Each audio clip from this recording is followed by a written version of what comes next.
Hello and welcome to a special ASMR edition of Two Titans Before the Sun Comes Up. Is it really still dark? It is still dark. The sun will be rising soon, but the sun has not yet risen. Do you think our sun will rise and actually join us today?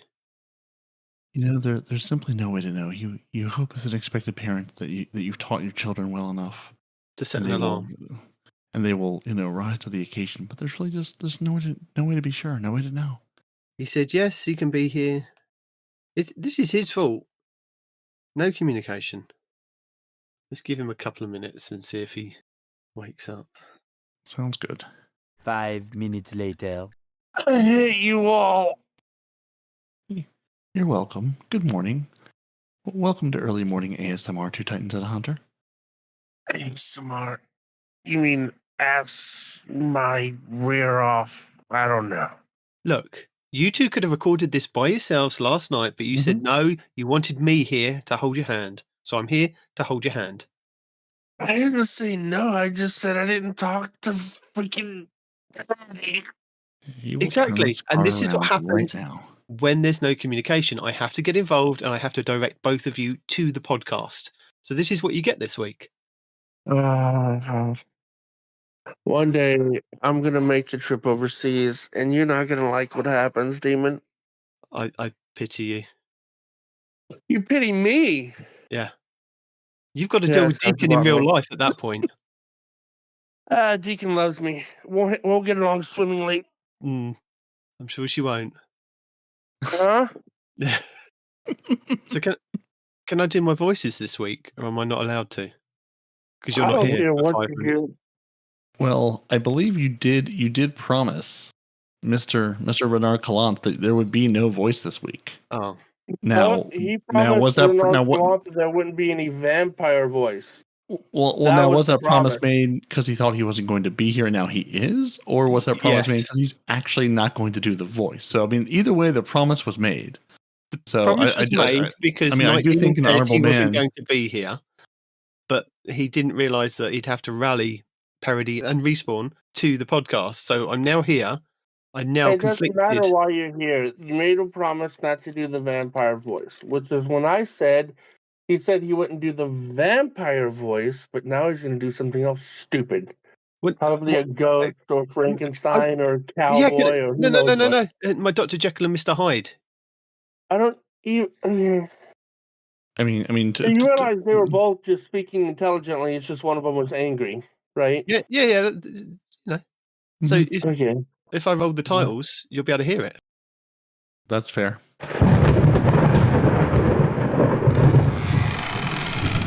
Welcome to the horrific Two Titans and a Hunter Destiny 2 podcast.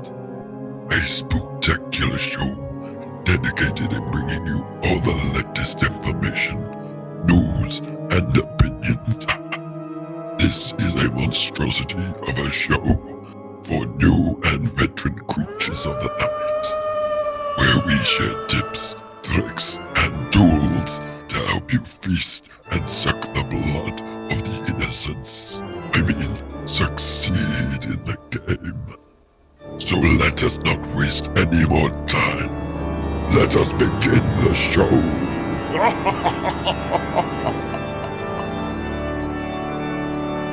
And there's our lovely titles with your lovely voice, even though Patreon extraordinaire Renard Calant said so. I just listened to the new episode. Love you, Demon. But my God, that vampire accent you were doing was atrocious. And then to which you said, "Don't worry, it won't be on the next week's show." So It's not. I'm not doing vampires. So there's no vampire voices. Now, No. to be fair, Respawn did immediately call you out, saying he's not going to use a different accent next episode. So, well, that's what I was thinking for the episode we after where I tried. showed up. That I was going to, continue my Dr. Jekyll, but it really, has an impact on my throat. So, I think if I started with it, you wouldn't hear me for the rest of the show. So, is it a win or is it a loss? So let's just go with a win for the listeners, eh? We will. We'll call it a win for the good listeners. League of Listeners. That sounds like a game. No, it's League of Lamplighters or something like that. I don't know. Seen it on the dashboard. Haven't played it. Lamp? Did you say lamp biters? What is a lamp biter? Lighter. Yeah, yes. No, biters. Go with Lamp biters biter? because, you know, it's vampirish. Yeah, there you go. That works. Yeah. So you've been playing some Destiny this week? Because, you know, that's always a good thing to tell the people about Destiny stuff when we've been playing Destiny. It's Halloween, and it's more of what we thought it would be. We got 2 new shaders. One of them looks kind of nice, and I didn't see the one that they were telling Peroty about, and I went into the store. I don't know, maybe I'm just blind, but I didn't see It's it. not in the store. It's not in the store. It's actually in the book. You have to do one of the You have achievements. Oh, I forgot about the stupid You have to book. actually play the game. See, because Bungie listened to me. Because I've been writing them letters. Ever since I took Crimson Doubles out of this game, I have been on a consistent letter writing campaign to which I send Bungie a nice little letter every week where I say, "Dear Mr. Bungie, I'm too good to call or write my fans. This will be the last package I ever send you. It's been 6 months and still no word. I don't deserve it. I know you got my last letters. I wrote the addresses on them. Perfect. So this is my cassette I'm sending you. I hope you hear it. I'm in the car right now. I'm doing 90 on the freeway, and all I want is some new pink pants. You hear me?" And sure enough, while the pants are already pink, now I have pink weapons to go with them, and I am delighted. Well, I was just looking up to tell Respawn, really, what the actual challenge is to get it. And it is called... Oh, yes, it's called Bookworm 2. So if you Yep. complete Bookworm 2, which is use manifest pages to restore chapters of the Tales of the Forgotten Volume 3, and you have to do 22 of those, that will give you the pink shader. There you go. So for Bookworm 1, you get Glimmer and you get access to the code that you can then go on the Bungie website to get the Bungie rewards. And they've got a lovely shopping bag with a Headless One pink face on there. Ooh. And the pins look huge, but when you actually cycle through the pictures, they are tiny. And you get 2 pins. One is a Headless One head, and the other one is the candies that drop out of the Headless Ones. So that's cool. Bookworm 3 is use manifest pages to restore chapters of Tales of the Forgotten Volume 3, and you can get an exotic ship. So that's the... I'm not even going to pronounce that because I don't have to. You just get a ship, an exotic ship. The Nixtron? I'm going with Nixtron. Okay, Nyxpteron. Yes. Is it right? Is it wrong? Nixtron. Who knows? It's a ship. Honestly, it's just going to get deleted with the rest of the ships because I have the one I want. So you can give them to me. They're all going away. What made me laugh this week was I was watching on TikTok, and Sticky MZ, who flashes up on my For You page quite a lot, tells me a lot of the Destiny stuff. And he was like, you know, I can't kind of support Bungie anymore. They've literally copy and pasted last year's Festival of the Lost. I was thinking, oh, he's going to basically say what Respawn always says, you know, it's just an exact replica of last year. And then I was thinking, well, hang on a minute, it can't be an exact replica of last year because last year we didn't have the legendary ones, we didn't have the exotic focusing. What's he talking about? Carried on in the video, and it turns out that I think it's the flash page that they put when you first log into the Festival of the Lost, had 3 pictures of masks that you can get in Festival of the Lost. Now it looks very weird, but it looked like somebody had accidentally they photoshopped the new masks over the top of the old masks from last year's background. That's pretty funny. It's like, oh, we have to put a splash thing up to tell people about the event. Do we make one? No. Can we just copy and paste the old one? Yeah, let's just do that. So they posted over the top of the blueberry mask, they've put the puka mask. Over the top of the bread mask, they've put the callus mask. And then over the top of the one in the other corner, which was, I think it's the Keitel mask, they'd actually just photoshopped the Tormentor. And it's like, Perfect. really? Nailed it. Nailed it. Yeah. Yeah. It's from the flash page from when it first, I did actually record it. So I'll go back and have a look at that. But yeah, because it looks really weird because the callus mask looks like it's got kind of wings off to the side, but then it isn't until he points it out like it's not. It's actually just they've copy and pasted and forgot to delete the other masks from the background. So I was laughing. It was just like, Yep. So yeah, I thought, yep, copy and paste. Ugh, beautiful. Mm. Yeah, I mean that's we say it every year. It's like it is you're going to get the last event with whatever new paint they put on top. Thankfully, at this point, they I was watching day one, looking at Bungie Help, going, all right, what are all the things that are broken? What are all the things that aren't working? And they did as of 7:25 last night. So as we record this on Friday, so Thursday evening, same day as 12th day, they fixed the additional festival mementos not dropping from the eerie engrams because a lot of people were like, has anyone gotten a second one? Anyone? So those were broken. Those are fixed now. And the Heads Will Roll event challenge can now be completed in both the normal and the Legend Haunted sectors. Because before it was only working in I believe the regular one, and it was broken in the Legend. Or it was working in the Legend. Yeah, it was working in the Legend but not one, the regular one. but not the regular one. And the good thing about doing the Legend one is that it kind of triples up. So if you defeat 5 of them, it triples up. So it says that you've defeated 15. So it goes a lot quicker in the Legends. But it's and I must apologise from us that normally we catch these things a couple of weeks in advance. We normally say, hey, hang on a minute, when we get an event, just remember the last time that we had an event, things were broken for the first couple of days of the event, and they're normally not fixed until XYZ.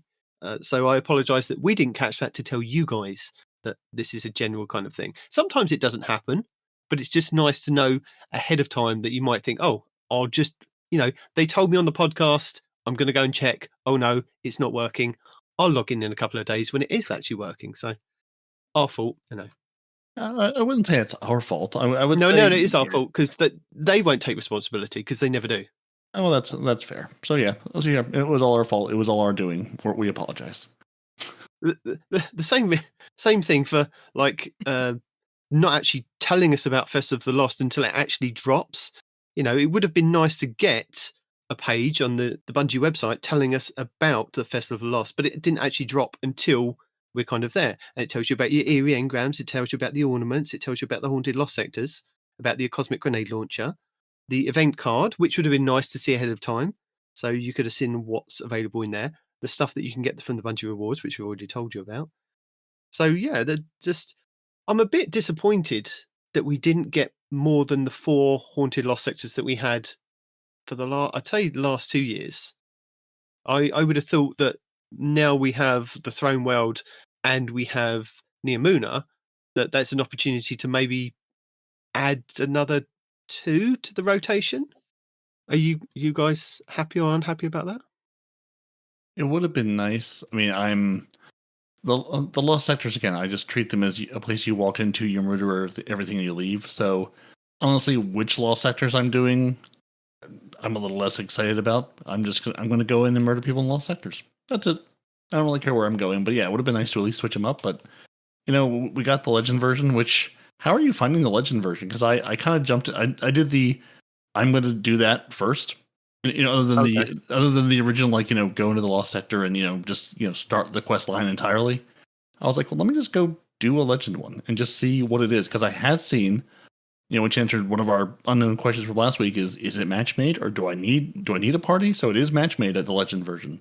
So it doesn't say that though. That's the thing. I checked. I hovered over it and I thought, oh, it doesn't. The other one says matchmaking. I'm thinking that's definitely matchmaking because I've played one of them. That was definitely matchmaking. What does the Legend do? And I was like, and then I heard, I think it was Ibontis talking about it, and he was saying that he got matched up with people that were way below the light level for it. He was like, it was like Blueberry Rescue all over again. Oh, and then a couple more times after that, it kind of picked up. There were, people actually proper builds and things like that. So I was like, oh, it is matchmaking. So I went and played one and was like, oh, yeah, that would have been nasty for the blueberries.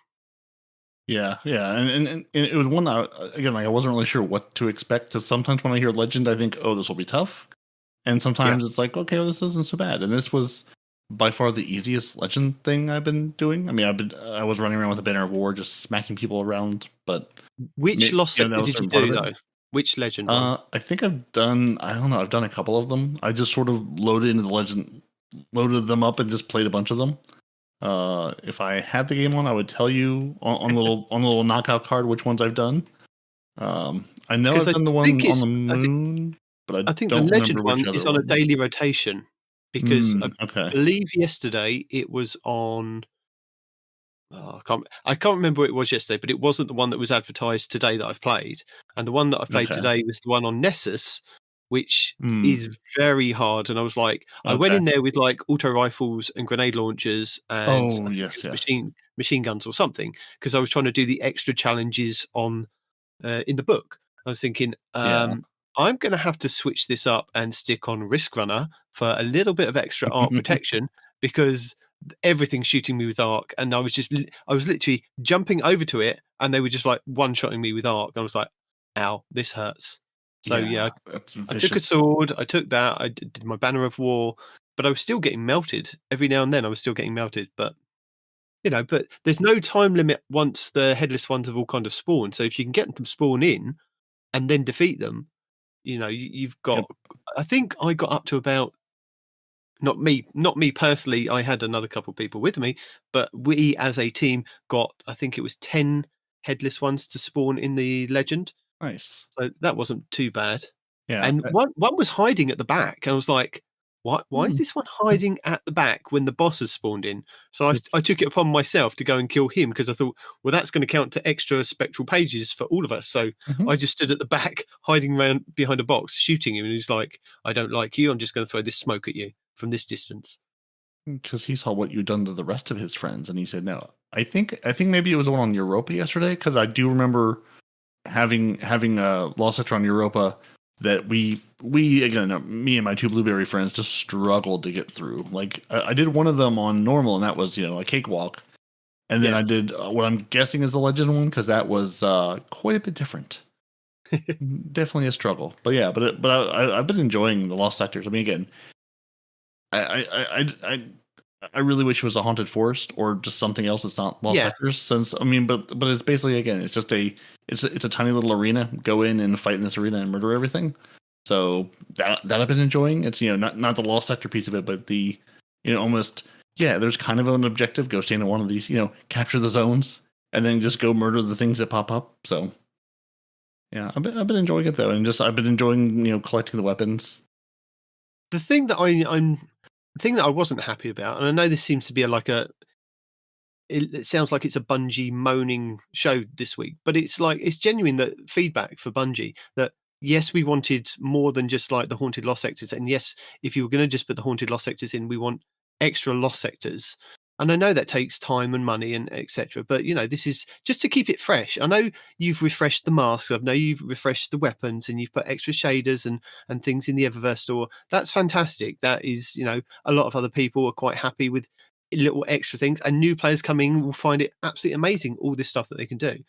But I think to do I just want to go and play the lost sectors, and I just want to do all the triumphs and the achievements and the challenges all in one place. I don't want to have to keep going and doing strikes or play Crucible to go Mhm. and get spectral pages to then come back in to do it. And then when I've run out of pages, I've then got to leave the activity. I want to just stay in the activity. Why can't there be a way of kind of maybe getting a boon or something that says, defeat like 15 fallen in the thing, and it'll drop a spectral page or something. Give me something so that I can then just stay in that activity and just enjoy playing that activity, because I like a bit of a horde mode. Or maybe if you had brought the haunted forest back, put that you go in the haunted forest, you get to see how far you go in the branches. That will also give you a chance to get eerie engrams. It will also give you a chance to get X, Y, and Z, and it'll drop the spectral pages. Then go into haunted lost sectors and do the extra bit. Get things going. Just mix things up and have more to do rather than go and do the same thing. Everybody, I watched I don't know if you caught this. Astrocross watched a video by somebody else about being addicted to Destiny, and I watched this video and I was like, that is me. I'm just addicted to playing this game. And he said, he logged off for ages and come back and was playing the game and found that, it was telling him to go and do the same things that it was like 4 years ago when he initially played the game. And he's like, I don't want to go and do, public events for X, Y, and Mhm. Z. But then he said that, the addiction then kicked in, and then ended up logging back in a couple of hours, and then doing X, Y, and Z to go and get what he was kind of on the list of chores that he needed to do. I was thinking that's very similar to how we it is with some of these events. It's like, I don't mind playing Crucible. I didn't mind really going off and playing that, but I'd like to just stay in the event, to be honest, and just do the stuff that's in the event. Agreed. Yeah, that's the one loop I've never enjoyed is go, here's this event, it's up for a couple of weeks. Go do this. And it's fine if you've got the 3 weeks to go and play it. But if you're out of town or you're busy or whatever, and you're going, okay, I have a week or I have a weekend I can sit down to do this, let me go play the event, Bungie. You want me to go interact with this and play this and earn all these things, let me go do it. Yeah, I'm right there with you. I don't want to keep having to pop out and go do other things that aren't the event you have up. If it's here, let me go enjoy it. Yeah, I've never enjoyed we'll go interact with our playlists and come back and do this. That's what we've been doing for 9 years. Just let me play your event. Let me live in the event. Give me an event focused thing to go do if you want me to go pop out of this and go into playlist activities. Yeah. Where is my strike list of fun things? Where is my Gambit themed skin some enemies, throw some mass on, like we talked about last week. Like, again, it doesn't have to be like a whole new event type. It doesn't have to be a whole new thing. Give me a silly little pumpkin throwing Crucible mode, or give me something else fun to do if I have to go interact with not the event to play the event. Yeah, it feels very silly.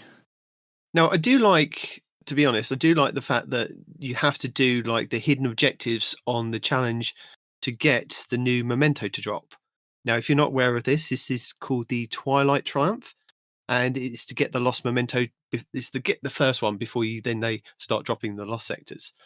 And it's basically just go and play the first kind of event. Go and get your mask from Eva Levante, go and do a haunted lost sector, and then that will unlock the mask that you need to start off with, which is the Clovis Bray mask. Then you need to go off and play the Fallen Saber Strike with the mask equipped. And you can do it in like Strike playlist, or just find it on the director and play it on the director. That's what a lot of people have been doing. Once you've done that, you should have an eerie engram at some point, and you don't necessarily need to turn it into a weapon or armor or something. You can focus that eerie engram into an exotic, because I did do the exotic testing, because we were just interested, weren't we, last week, about whether the exotics will drop at a higher rate and whether the ghost mods would actually work with it. And then I can confirm that yes, they both do drop at a higher level. I got one, a Loreley Splendor, at 65, I believe, and it was I put like a discipline mod on and got like plus 20 in for my grenade energy. So I can confirm the exotic focusing does work with high stat rolls. Oh, good. So it is worth doing. Because because that was a big world. Again, Respawn was most curious about this last week. But yeah, we all were going, well, if you're going to let me focus this, is it worth my time to focus, or is it going to be, you can focus it, but it'll be crap. So good. I'm glad at least they flipped on the give me a good roll button. On the flip side of that, I think I only had 500 candy left and another eerie engram, and I used it on, I think it's the first eerie engram, and all it gave me was enhancement prism. No, gave me an enhancement core for turning that. I was like, really? You couldn't have given me something else for that? 2 or 5? No, just 1. So yeah, just what you need. More materials that you've been spending all your legendary shards on buying materials. In which case, this is also a reminder: spend your legendary shards on your materials, because they're going away and then they'll be worthless. And you'll cry. Mm-hmm. So yeah, this triumph isn't actually in. It's not in the book. It's actually on the. If you go into your, hang on, let me just find it. I think it's under Guardian. It's under your seals, I think. Yeah, that's what I had seen people talking about online, and it's like, okay, well, there's these steps that clearly have to be done in order to make to get more of than just one of the black mementos to drop. So, while you're looking for that, are you telling me that there's mementos for Halloween? The thing that we can only hold one of? Mm-hmm.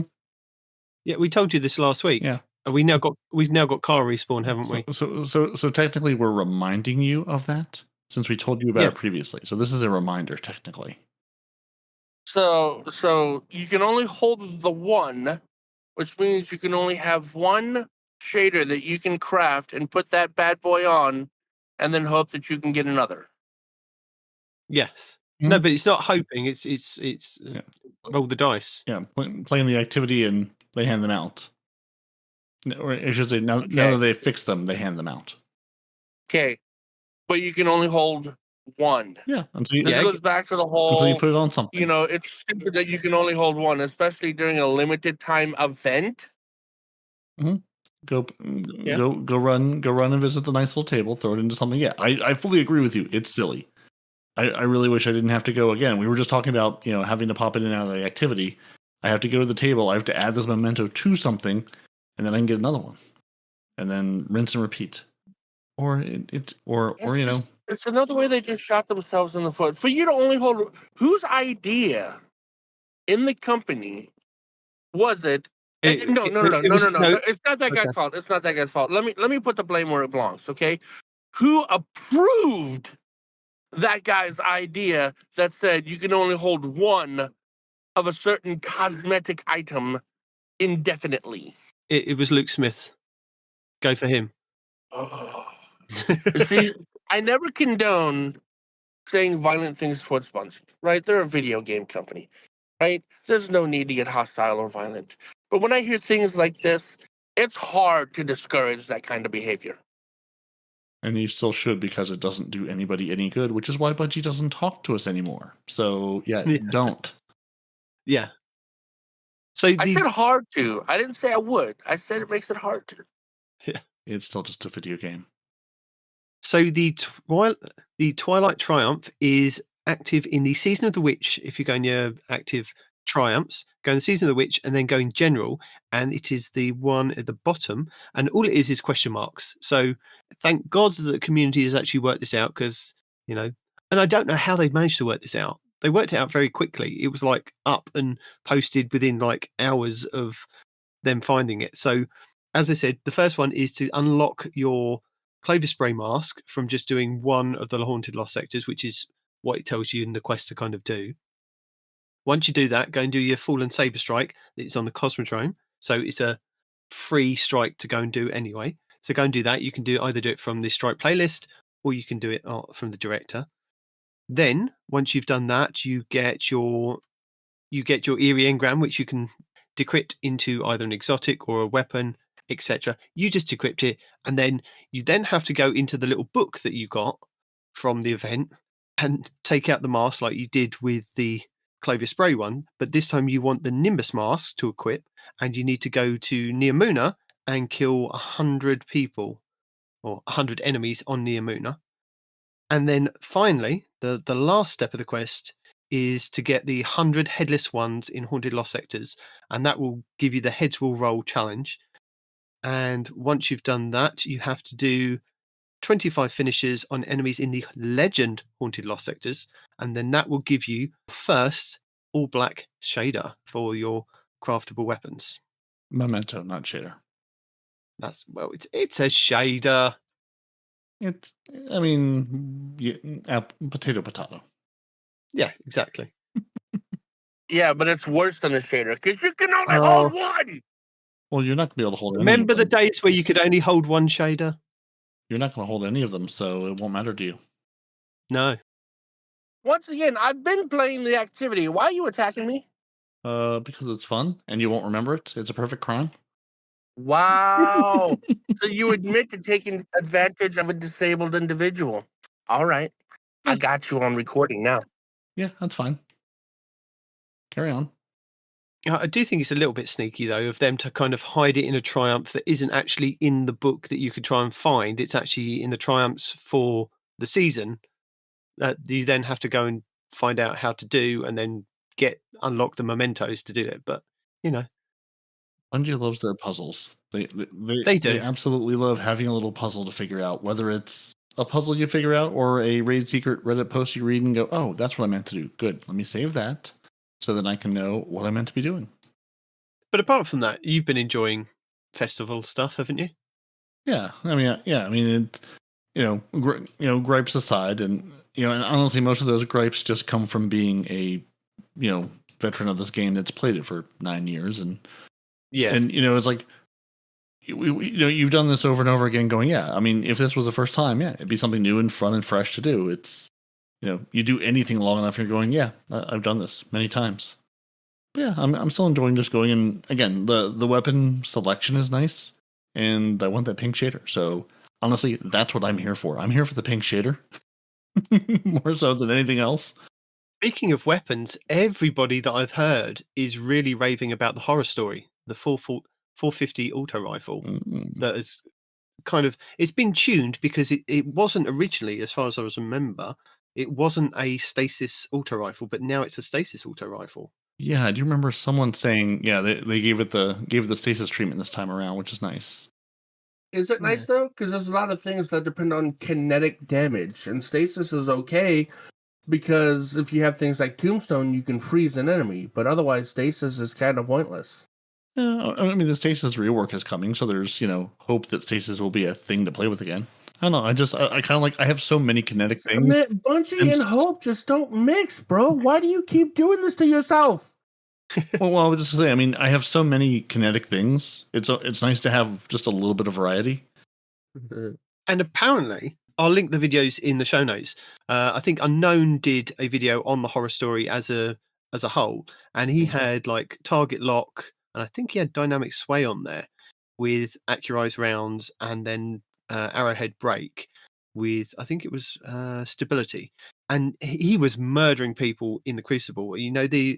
With the target lock really worked really well with the successive hits for the auto rifle. And I was thinking, that's amazing. And then Legolas Flash put out a video going over, if you actually unlock the horror story at any point, just get one of them to drop, you can go into collections, and there is a role in the collections that works synergistically very well.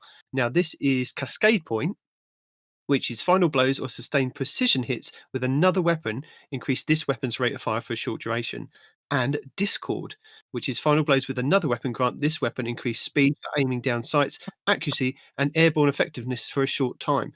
Now, people like Legolas Flash are going to kind of, if you're really good in Crucible, you're going to love this role. And it's just sitting in your collection. So once you kind of get one of the pink horror stories to drop, I haven't got one yet, so I couldn't go and grab it.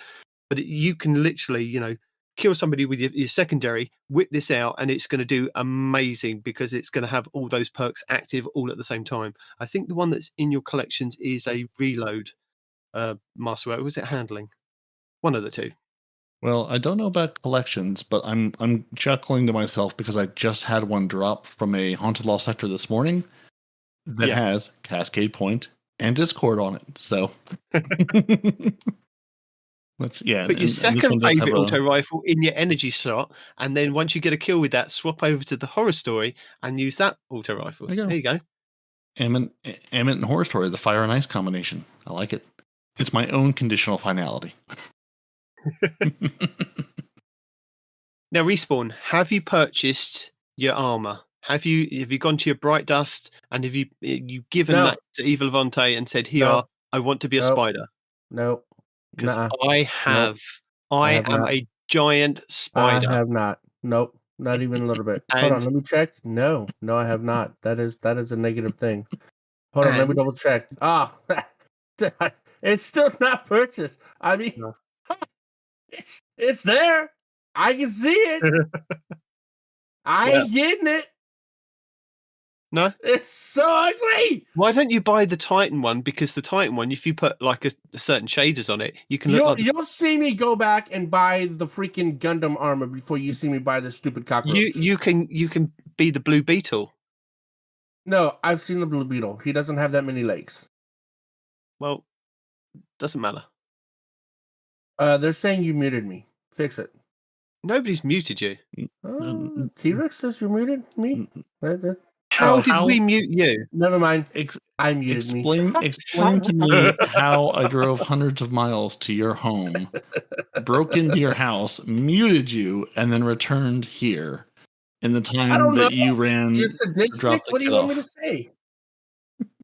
Actually, the Gundam armor goes quite well with the with the arm piece where I become the frozen turtle, because that looks all mechanical too.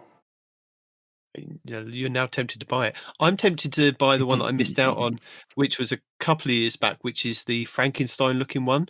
I don't think I had enough Bright Dust at the time. Frankenstein. Yeah, there's a Frankenstein one for the For a Titans. Titan? Let me Yeah. see. But yeah, I like the Blue Beetle one, or not Blue Beetle, the Spider one. And that was pretty cool. So I did purchase that. I wasn't 100% on the Warlock one, so I haven't purchased the Warlock one. And I'm still I'm on the fence about the Hunter one. I'm not entirely sold on it as yet. About the cockroach? If you're on the fence, let me help you out. No, It's ugly! no, I don't want to be a cockroach. I don't want the Warlock one. I think he's saying the Hunter. Wait, so this isn't a cockroach with the weird little cockroach wings? No, the Hunter isn't a cockroach. That totally looks like a cockroach. Oh, maybe it is. I thought you guys won spiders. Spiders wasn't even a thing. There was beetles and cockroaches. They didn't vote, so they got what they got. No, that's definitely a cockroach. I've eaten enough in my time to know what they look like. I'm being shouted at in my chat. I've got to ask you if I've got to ask you from Arth. I'm going to say it's from Arth. Do you like the Gundam armor? No. I think he was expecting more of a rage on that one. No, I've already done my that's pretty well established. Disappointed me. I'm just a disappointed father at this point, right? There's no more anger. I'm just disappointed in you. Like you should do better. You should know that you should do better, and the fact that you're not is infuriating. Can I cheer you up a little bit? You can try. No, I know I'm going to cheer you up with this next one. Oh, okay. Here we go. So I've gone today in Destiny to double check the Eververse calendar. Now they used to break it down and tell you what it was each week. Now they can only tell you what it is per season, what is actually going to be available for just silver, and what is going to be available for Bright Dust. And I can confirm the Mourner, which is the exotic, I think it's the Sparrow, the exotic Sparrow that looks like Dracula's carriage. Really cool. If you go and look at it in the Eververse store, it's glowing green and I know, I've seen that. I'm almost tempted to purchase it, but I can't tell if I really want the Mourner or the Stygian Steed, because they're both really good. But I can tell you the Stygian Steed and the Mourner are going to be available for Bright Dust. Not this week, and we have 2 more weeks, so I'm guessing that they're going to be one each week. But they are in the Bright Dust section of going to be available for Bright Dust, because I was worried about that, because I saw it in the Eververse store and I was like, I think I've got 800 silver, and I'm like, can I wait? I'm sure I can wait, another week or 2 weeks. It's probably going to be in the last week. You're probably going to get the Stygian Steed the first week. Well, what about the extraterrestrial vehicle? Because that I really want to. That, unfortunately, is not in the Bright Dust section. So you have to buy that with silver. You will have to buy that one with silver. But it's a UFO. No, I'm joking. It is going to be available because it's a ship. Well, not everything is, dude. Well, I'm telling you, it's not a reason to laugh. Not everything is available. It's available for Bright I understand. Dust. I'm laughing at him toying with you. Not that it's going to be available. That's excellent. And the Fairy Tale Flight as well. I think that was already maybe coming up. The ones I'm not sure about, which seem to be in the Bright Dust section, is the Disciple Mask. It says it's silver only item this season, and the Good Boy Mask says silver only item this season. And I'm not happy about that. I'm not happy that some things are silver only, Peroty. Yes, but I'm not happy that those two are masks that round out my mask collection. I wasn't laughing at the silver only. That's well established. I know that. I know. I mean, I can appreciate, right? They've got the Finch mask, the Star Horse mask, the Shady Titan mask, the Penguin mask, the Associate masks, the Spider mask, Omnigul, the Jack-o'-lantern, the Glitterball, and the Colonel. Just say you have all the rest of them. No, I'm happy. Because there's a lot. I don't mind that those other masks are available for silver this season, because I was around when they were available for just playing the game or for Bright Dust, and I was able to purchase them. I'm not not sold on the Good Boy mask and the Disciple mask. But then underneath that, it says acquire all the Festival Masks 2023 masks for both of those. So I don't know whether they unlock. You have to purchase it with silver? I think you have to purchase both of those with silver. You don't have to do anything. I know there was one last year. If you're chasing the title, you have to. No, I don't think that they will count towards the title. They won't put those behind a title. Yeah, the title stuff in the past has always been stuff you could get by playing the game. You never had to pay money to get a title. And I that's one thing I mean that feels like a line they've drawn pretty firmly with Sharpie. Going, if you want to play, if you want to play the activity. Did you say pretty firmly with Sharpie? Yeah. They took one of those big, thick, fat Sharpies and said, "Listen, we're going to draw this very clearly with the Sharpie. Not one of those little fine points, one of those big, fat, kindergarten Sharpies. Because yes, you give your kindergartner a Sharpie; it's the best way." And they said, "Listen, if you want the title, you can just play the activity. You can buy the extra stuff, but you can just play the activity to get your title done." Although even that's, I don't know, less attractive to me this year.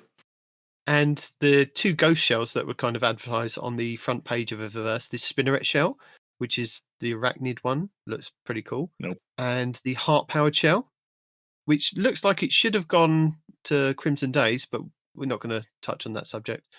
They both look like they're going to be available in the next couple of weeks for Bright Dust as well. So, but good times. For Rocher, God, saying that word is very hard. The chocolatey ghost shell. The Ferrero Rocher shell is in the book only. Yep. So I can play the game and get that one, which makes me very happy. Because sometimes you just need a little chocolatey shell to help you on your way. And that's just beautifully done. Like I got hungry looking at that shell. I saw that, I think it was on Twitter, and I was like, has somebody just made that up? And then I saw the book, I was like, nope, they didn't make that up. Nope. Someone said, listen, we know what you want. We know what you need. You need chocolatey goodness. Mm-hmm. But yeah, that's festival in a nutshell. Indeed.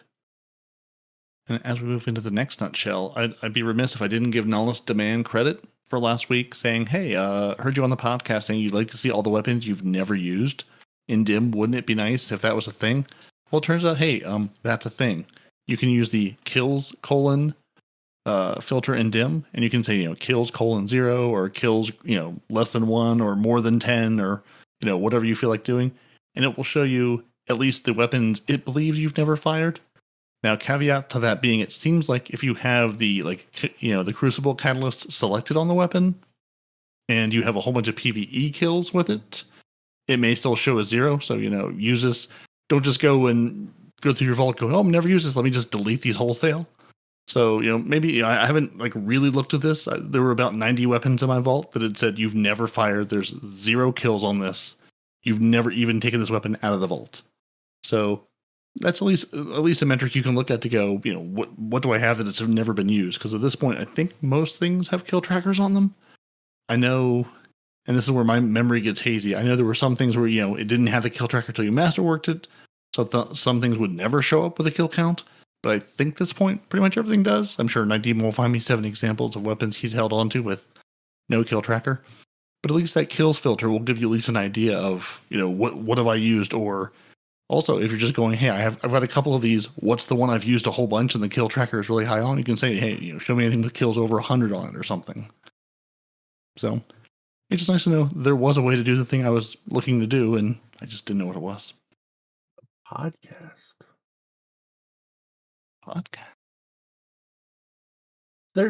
I'm confused. Ooh. They're saying you guys are quiet in the podcast, not the stream.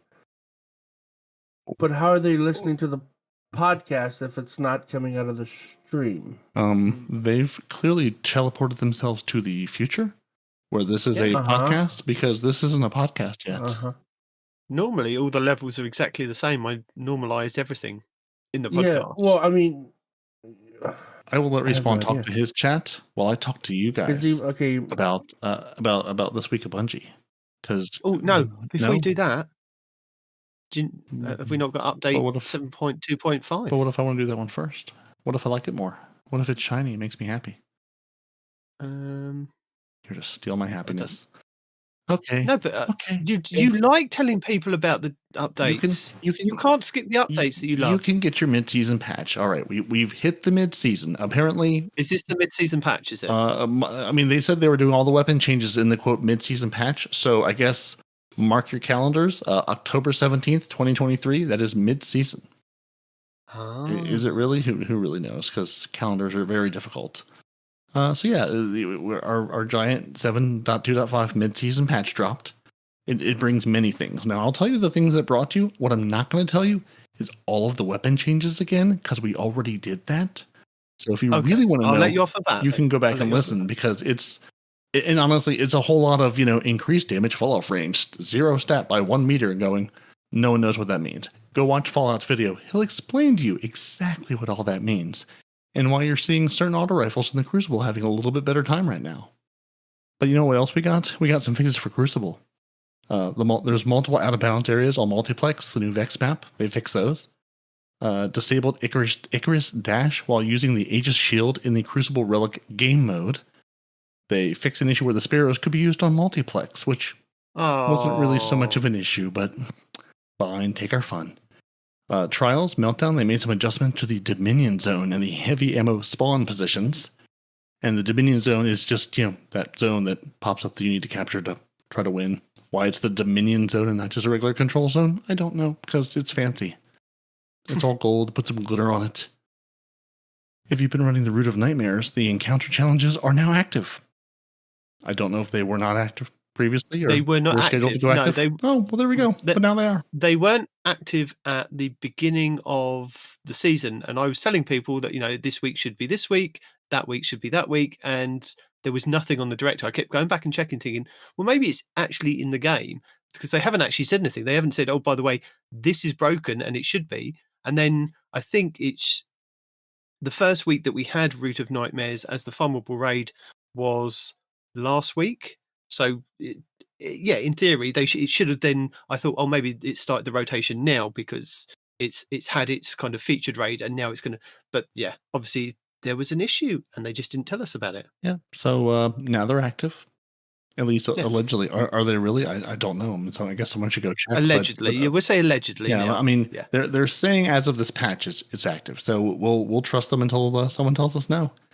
Just like we're going to trust that in the Grasp of Avarice, players no longer lose the ability charges when acquiring 10 burdened by riches. Allegedly, that's also fixed. In your seasonal activities, they fixed an issue where the Lacuna card would suppress players after eliminating a combatant with a weapon with repulsor brace. Good times. Fix an issue where the Victory Lap Braziers and fix an issue where the Victory Lap Braziers? I know it's not Braziers. The Victory Lap. It would be funny if it was, but they fixed an issue where the Victory Lap Braziers and deep sights have been interacted with, were disappearing before the newly joined players could interact with them. So that's good times. Fix the missing speaker name on the holographic messages subtitles. In the open world, they fixed an issue where it calls in a small number of players to be granted owned exotics from the Legend and Master of the Lost sectors and from the Vex Strike Force instead of the unowned ones. So that's irritating if you've been trying to get your Vex Strike Force for your new exotics. That wasn't working, but should be working, and now should be working after this patch. There were a number of things that went live for the exotic armor. The actual changes that went live were the Antaeus Wards, the Amankara Spine, Foe Tracer, Icefall Mantle, Astrocyte Verse, Path of Burning Steps, and the Pyrogale Gauntlets, which again, we covered all of those updates last week. There were a number of other exotics.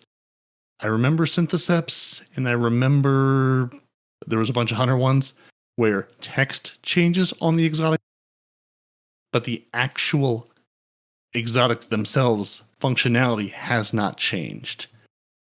And I know it was in Fallout's last video that I meant to grab, and I haven't seen an actual list that Bungie said. That was with the Stompies, wasn't it? It gives you, I think it's damage reduction when you jump. It says now on the new, what they've put as the description for the Stompies, but it doesn't actually do that. He's done testing, doesn't work as yet. And there's another couple that they've kind of done that they've changed the text on the exotic, but they haven't actually changed what it does yet. Yeah. Some of them are I think most of them are buffs, aren't they? Yeah, and it was things that they, I think, are going to be making changes. They're going, these changes are coming, and we didn't actually mean to push the text changes live, but surprise, the text changes are live. So if you're seeing, but then they still haven't even said surprise, have they? They've said nothing. Yeah, no, they're just and I've had Bungie help open going. Certainly, you guys are at least going to mention this, that there's a thing in the game that flat out lies to people. No, they're not going to. So I think it was this exotic is glitched now, and other mid-season patch findings from Fallout Plays that he put out 21 hours ago as we record. I think that's where he went over. Also, in addition to the, hey, here are the actual changes, here are the things that didn't actually change. And also he talks about all of the weapon changes and perks, and hey, with this, increased damage fall off from 1 meter, blah, blah, blah, actually means this. So I'm scrubbing through it now to try to see if he goes over that. But I think that's also where he mentioned, there were like 5 or 6 additional exotics that have text changes, but not actual functionality changes. So just be aware that that's a thing that presumably Bungie will address at some point. I don't know. What they did also address was that your photonic vest that comes from Trials we learned last week was not available in the armor synthesis screen. Now it is. The Hinterland, Biosphere Explorer, and Ossuary Ritual armor sets dropped with lower than intended stats. Well, that's good, because I've been getting that Ossuary armor and it's all been garbage. The Valkyrie Mask Hunter helmet no longer has a hole in it. So, good job. They can't see through it. Yeah, good. There was an issue causing the new ritual armor to drop with low stats, also been fixed. So yeah, if you've been getting lots of low stat armor, now you should be getting better armor. And again, there's a whole bunch of, this is when all of our weapon changes went live, our checkmate weapon tuning went live. I don't remember if these weapon, I'm sure we probably talked about the perfect float weapon perk, increasing the beast duration from 6 to 10 seconds. Yep. And the kickstart and the enhanced heal clip changes. I was like, I'm sure we did, but I'm blanking on it. They also fixed they modified the descriptions to obtain the intrinsic perks in the crafted Dead Man's Tale and what each of them unlocks. The Defiant Ghost projection was not showing the right image. Very, very defiantly. The Word of Peroty hand cannon could be crafted with unintended magazine perks. Ooh. The Cataphract GL3 grenade launcher was still showing grenades in the magazine when it was empty. So again, it was lying to you. The tessellation fix an issue where with tessellation was impairing vision when combined with certain armor pieces. So if you were using tessellation, you couldn't actually see to shoot anybody. And also, the tessellation can also reload its alternate fire mode with an unlimited number in combination with the Gunpowder Gamble or Arbor Warden. So that's not doing that anymore. Your aggressive frame sword's airborne heavy attack required full energy and did not start the energy recharge delay. And now it does. Should, we hope. Your Strand Warlock fixed an issue where the Wanderer Tingles didn't suspend champions, thus making them kind of silly. They fixed an issue where tingles were caused by the Thanatotic Tingle seasonal perk. Yeah, we'll go with that. Yep. Has a longer cooldown than intended.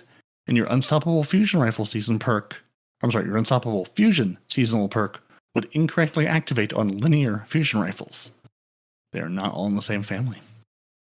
Vendor focusing, reduce the price of your exotic armor tier 2 focusing. For player identity, fix an issue where the Guardian rank objective was displayed as completed before the player reached the rank required to claim them. There was a spelling error in the seasonal challenge objective for rank 6 that's been fixed. The Luminous Paragon Sparrow from Guardian Games is now available in the collections. Favorited ornaments no longer act chaotically. Ooh. I have no idea what this means, as I favorited a number of things, but apparently they will no longer act chaotically. So chaos. I don't know what the chaos was, but there's no more chaos. Last couple of things, they fixed an issue where players could send whisper messages in text chat to recipients who could not read the message due to having restricted message settings. Players will now get an error when sending a message to someone who cannot receive it. That seems better. So they're letting you know when you talk smack in Crucible that they can't actually see you. Okay. Mm-hmm. Also, they fixed an issue in text chat where the whisper command would fail to open the text chat channel in certain cases, so no one was hearing a whisper at all. Also, there was a missing subtitle for Cade's coughing in the Forsaken opening cinematic, so that's better now. That's important. Yeah, no, that's that. Mm-hmm. Also, your Gotta fix your that. grenade logic catalyst quest. They updated the quest icon. The refined Revel shader now correctly reflects the additional effects when viewed in the Eververse. They fixed an issue causing players to earn triumph for certain Guardian game Vanguard medals when Guardian Games was inactive. And finally, the Learning Light quest wasn't available for some players, and now it should be. So those are all the things they fixed, and more. So if you should listen to the last week or two show to hear all the weapon changes, or just go watch Fallout explain them to you, because he understands what all the cones and the shapes and the fall-offs do. Can we do it now, Nitedemon? Is it time? We can. It is time. Are you sure? This week in Destiny, we are. It's a headless one. Mm-hmm. Mm-hmm. That's as far as I got reading. Yeah. Do you want me to continue reading? I'll continue reading. Sure, go for it. What else do they have to say? Because I'm not sure how the headless one's talking to us, but speak to us, headless one. No, I'm going Tell to us your talk secret. normally because otherwise people will get upset. Anyway, so last week. I'm kind of curious how a headless person talks. Do they sound a bit like this? Mm-hmm. That's the rest of the show. Okay, well there you go. No, by all means, use the headless talking. Yeah. So last week we had a preview, not much of a preview, but we had a preview of Festival of the Lost. We had an update from the PvP Strike team. They had more changes in the Checkmate. We had matchmaking changes in Control, a long Season 23 preview, Sparrows being always on time, and remembering the crafting with an emblem, which Respawn was very happy about. He's probably forgotten about it until now. Nope. Ding. Oh, no. Did you remember? Have you got it? Yeah, I'm actually looking forward to that. I don't know how to get it, but yeah. Because we don't know yet. All you have to do is wait. That's it.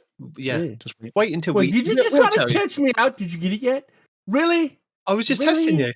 Really? Yes. Really? Do you not know this man? Are you new here? Long time listener, first time caller? Yes. Do you not know who Nitedemon is as a person? No. So, what's in the oven for today?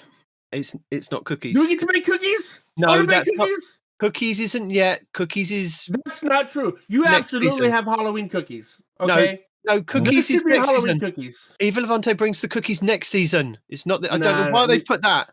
It shouldn't be in the oven, should it? Is it chicken should- sandwiches? I mean, I bet it's I want chicken cookies. sandwiches.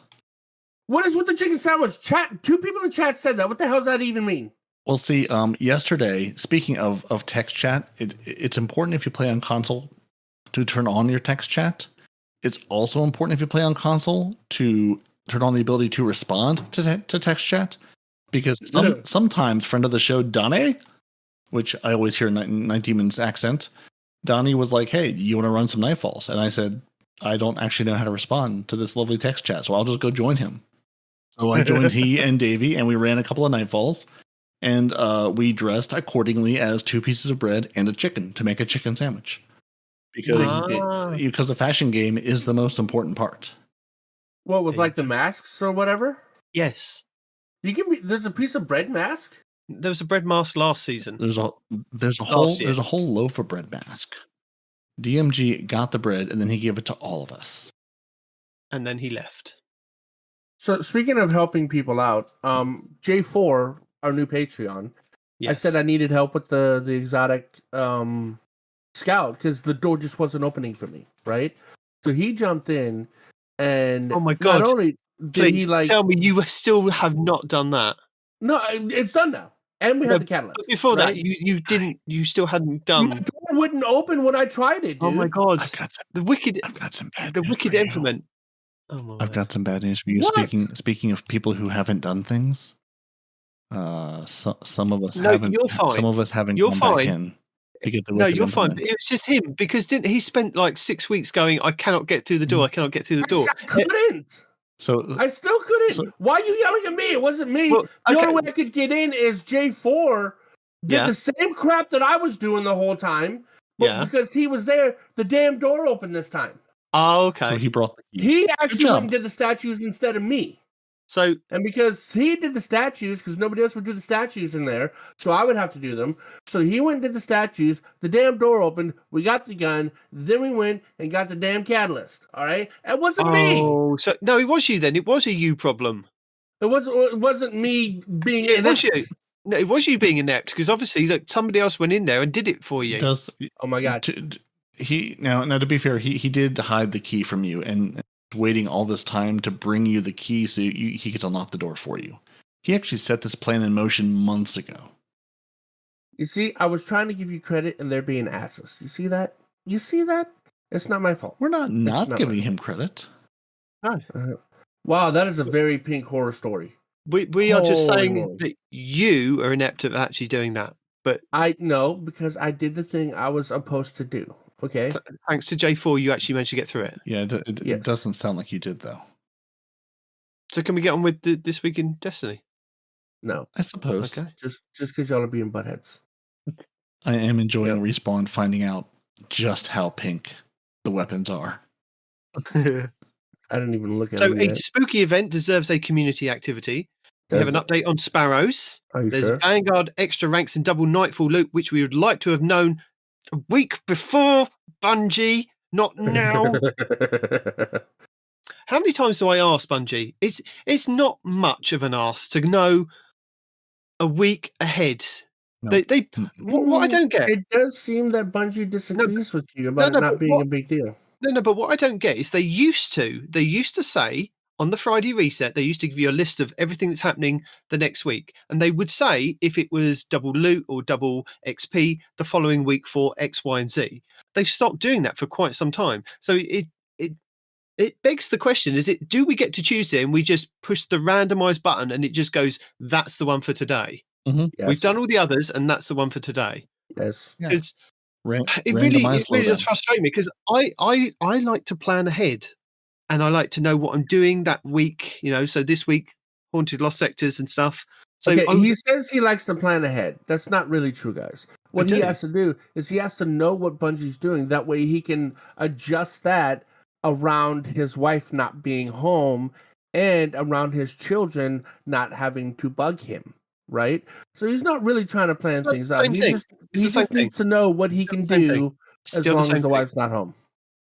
So, yes, this week that we are currently in, there are double drops and double XP available in the Nightfalls and Strikes, I guess, as double XP. So, but that would have been nice. Have you tried Checkmate Rumble? Because I have, and I can tell you, I'm not going back in there. New Prime Gaming drops available. Wait, what? Report. You're not going in there? I'm not going back in there. No. Why? I said no. I went in there, I played, I went, no, this is not the game made for me. I didn't mind the survival one last week. That wasn't too bad. But Rumble, no. No. You still haven't explained why though. Like why are you traumatized? Because I need to know. If you want to do that, just go play Call of Duty, I assume. I tell you just go and play Checkmate Rumble. Just go and try it out. No, because my experience will be different than yours. I want to know why Guarantee not. Go in. Guarantee not. Anyway, there's some amazing art of the week and moves of the week to go over. The most important part of the week. Yeah. The chat just says because no. Yeah. Why? Why? What happened? No, it's got to be bad if Nitedemon, the guy who has killed 2,500 other Guardians while being severely under light level, right? While being burned. If he's willing to do that and he's unwilling to go back into, what is it, Checkmate Rumble, yeah. I need to know from his point of view what was so traumatizing. I'm not saying I'm on. I just want to know why he finds it offensive. I much prefer doing momentum control with no radar than I do Checkmate. Anything really. Checkmate is for other people. It's not for me. Where you know where the danger is coming from, and it still doesn't matter. Yeah, I mean, if they put it in Iron Banner, I will still play Iron Banner because it's Iron Banner, but I won't like it. I mean, it sounds like a skill issue. If you know where they were coming from, and you still got your ass handed to you. Yeah, I mean, I believe we've been very clear. It's entirely a skill issue. 100%. Yeah, 100% of us have skill issues playing PvP in Destiny. I believe that's well established. It's for other people. It's not for me. I mean, I'm not a regular hand cannon user. This is. They should just call it instead the of two-tap hand cannon meta. Yeah, I think instead of calling it Checkmate, they should just call it the hand cannon mode, because it's literally if you have a hand cannon, you have a 75% chance of winning. against another person with a hand cannon. Nitedemon, be honest. It's not a hand cannon. It's an igneous hammer adept. Let's be honest. Okay. There was an igneous hammer adept that kept getting me, and there was also an Ikelos hand cannon as well that was getting me. I think that was a 180. Oh, two different ones. Yeah, two different ones. Now, and that's all I kept seeing. Now, and with Rumble being like Rumble kind of spawning you near somebody, you would. I literally spawned in 2 meters away from where I died, in front of the person that shot me, and they just went bang, bang, bang, and I was dead again. I was like, oh my God, please don't spawn me there. So what did it do? Spawn me on the other side of them. And they just turned around and went, well, I know where they're going to spawn. Bang, bang, bang. I'm like, no, please stop doing this.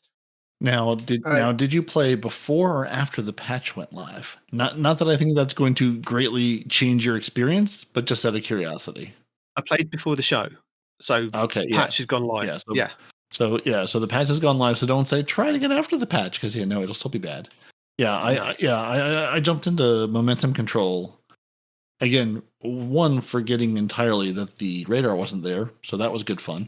But really, it worked out fine because I was just trying to get my Mighty Multi-Tool kills in to get that catalyst done. But I forgot where I was going with the story. So yeah, I've been up way too many hours this morning. About how bad the experience was, I'm guessing is what you were eventually getting to. No, he likes momentum control. I like momentum control. No, momentum control was fun. I enjoy momentum. I just completely forgot what the extra rules were on it. But yeah, no, I saw Checkmate and I saw Rumble and I was like, that's just two terrible tastes not together that I don't want to have. I played Rumble last anyway. week. Why would I want to make it harder on myself? I played Rumble last week to get footage of a Rumble match to put in the video for this week in Destiny. And I mean, I was doing terrible then and I didn't have a hand cannon. But this week just seemed I couldn't even put my back against a wall and just fire a scout rifle. I was going at ranges with a scout rifle and they were still being able to triple tap me. Okay, guys, how many people remember me saying so many times don't use a scout rifle? That hand cannons have scout rifle range, and it's ridiculous. Yes, but I thought that they scout rifle range. That's I thought that they tuned Checkmate to be completely different with the weapons and how they balance. But it just seems every kind of patch that they put out for Checkmate, it's like we've tuned the hand cannons to do this, or we've tuned the hand cannons to do that. It's like tune the other weapons. If I'm using a scout rifle at range, I should be able to triple tap them before they're able to triple tap me. Oh, is that how that works? And how's that working out for you? It could be just user experience. It could be me. I'm not ruling that out. But it could possibly just be me being absolutely crap at that game mode, to be honest. But not for me. The other Checkmates, I didn't mind kind of control and I didn't mind survival, but no. Yeah, no, not for me. One simply doesn't go into Rumble. But I can tell you a joke. Would you like to hear a joke? No. I would love to hear a joke. A beetle and two spiders walk into a bar.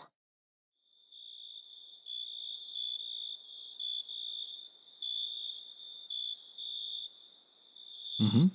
And then you kill them. No. Yep. And then Bungie give you 3 armor sets or ornaments. That's not in the Eververse store. It is a joke because you don't like it. Is that what defines a joke? Yeah. Respawn doesn't like it. It's a joke. No, but seriously, I guess Night Demon's a joke then. But seriously, Bungie, right? It would have been nice to have seen this last week in your TWAB because it would have enticed people. We could have enticed people for you. I know you've got another couple of weeks to go, so the Malagmorphic set for the hunters. So that looks like a spider. You definitely look like a spider. It's not a spider. Spiders don't have wings. You haven't got wings. You've got little arms and look on the back. It's not showing me the back from that picture. There's no back. There's only front. Yeah, and kind of the Titans, Crawling Chaos, which is a lovely set. I do like that. Which also doesn't show all like these. And again, these 3 photos don't really show like the back or the legs or anything. No. It's basically like let's take a portrait, but not show you most of the interesting parts of the armor. Honestly, the hunter one looks the most interesting because they've actually shown it's far back enough to see like the bits of the back and the extra legs and like the big claw on the back of your head and your buggy mask. The Titan is like, hi, I have some mandibles. and that's it. And the warlock's like, I got a horn. See my horn? I'm a rhino. Like, come on now. This is enticing no one. Beetle, right? This is enticing no one. If you're into rhinoceros beetles, that entices you. So yeah, if you want to be a warlock carapace set that to look like a bug, then I'm pretty sure that means carapace. Carapace, yeah, It could be. That's a word as well. Okay. So all 3 sets are available in the Eververse store in-game now, as well as the old ones, which we did tell you about last week, I believe. So if you've got 6,000 Bright Dust for the full set, because you can't buy them individually. No. You used to be able to, because I vaguely remember being able to purchase individual parts for it. I think this was the first one, 2018, because there was like I had a metal kind of Wizard of Oz looking Titan for the like a Tin Man version, and I remember purchasing them. I could be wrong, but now you have to buy the full set for 6,000 Bright Dust, because we don't talk silver here. We don't go over that. We do not. What's a silver? Exactly. Being second best, that's what silver is. Rue, you be spitting facts, yo. So here we go, Peroty. It is not, I got it wrong earlier. It is not a legendary haunted lost sector on a daily rotation. They rotate every 150 minutes. Millets? And minutes. That's clearly a British form of, measurement. Every 150 minutes. And it has its own node in the tower, which we know. So there you go. Okay. Again, that would have been handy to know last week. Tell me about last week. Respawn, are you just starting to hear Adam Sandler at this point? This would have been important to know yesterday. Exactly. I'm really just hearing Nitedemon channeling and Adam Sandler at this point. Definitely. Because I like to know ahead of time, and people like to know ahead of time. Because I thought it was on a daily rotation, because when I was in there yesterday, it was a different one. When I was in today, it was a different one. So I just put 2 and 2 together, hadn't got to this point in reading the TWAB, and I was like, okay, maybe it is then. Maybe it isn't. So you read, you assumed. I did. Dun, dun. And you know what assumption makes? Cookies? Not yet. That's Christmas. Anyway. Come on. But if you want to cosplay, they have provided you with a mask of Eris Morn that you can print off. It's a papercraft mask. And depending on how big you print it out, it's life size, all the parts, and how to put it together. So it's It's like paper mache or 3D printed, or what are you talking about? It's paper, and then you get your scissors and you cut out around the mask. And then when you're in school, a little string, and then you put it on the back, and then you tie it to your face. Yeah. Then you walk around and go, look, I got a cool mask. Mm-hmm. Like the kind of mask my mom could afford when I was a kid. Mm-hmm. Gotcha. Yeah, just like that. Yeah, there's a lovely PDF and instructions. They've done a couple of these in the past. I was trying to remember which one they did last year, because I just found that file somewhere on my computer going, oh yeah, there's these instructions that I never used last year either. I vaguely remember they did one that they actually sold as well. If you purchased it from the Bungie rewards thing, and actually, I think they gave you maybe there was about 3 or 4, and then you could actually get an emblem for purchasing it from the Bungie store as well. I vaguely remember doing that. I was thinking, well, maybe it was for free, and because you got it, you could get the emblem as well. That was a long time ago when they actually gave stuff for free. Back in our day. That's not a thing that's ever happened. Back in the day. Back in my day. Because Demon needs the toaster. I don't think. No, I was the one using the toaster, not Demon. I don't think Demon used the toaster very much. I've used toasters. No, I think they're making a callback to Iron Banner. You said because you need the toaster, not a hand cannon. Yeah, I do need a toaster.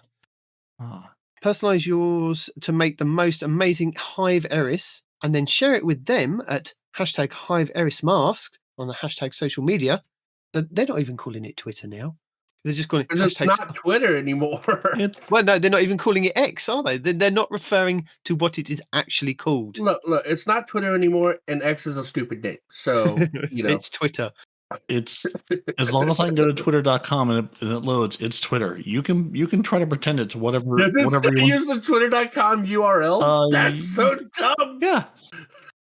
and the ones I found were the papercraft desk toys of Siva nodes from the Destiny Rise of Iron papercrafts they did back, oh gosh, many years ago. Yeah, many moons ago. So if you do share it with your hashtag #HiveErisMask, they'll choose their favourite carvings, costumes, and mask creations among the community and award them the Art of the Week or Movie of the Week recognition they deserve for the well-frightening, very cool Halloween coronation emblem you get. So you don't get one of the older versions. You get this new skull-looking one for Halloween. No. Ooh, Yeah. the new hotness. No. The new hotness. They must have done that in the past years because that looks very familiar. Maybe it's the one that they used last year. Yeah. Maybe they did one last year. Yeah, that skull artwork with the crown, like the bone crown, looks really familiar. So I mean, Hallowed coronation emblem. I mean, it would make sense since you can only get it for the Festival of the Lost event that it's the same one you could have gotten last year. Not that they would ever reuse anything. Mm-mm. No, Bungie would never.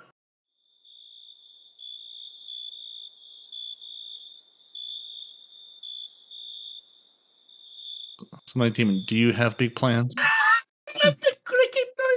Do you have big plans to make your Erisborn mask? To carve your Erisborn pumpkins? To dress all your children as Erisborn? I have plans. Whether it'll actually kind of come to fruition is another thing. How many children we could can you hope. talk into being Erisborn? Just off the cuff guess. 2. Too young to know better, or because they legitimately would enjoy it? Yes.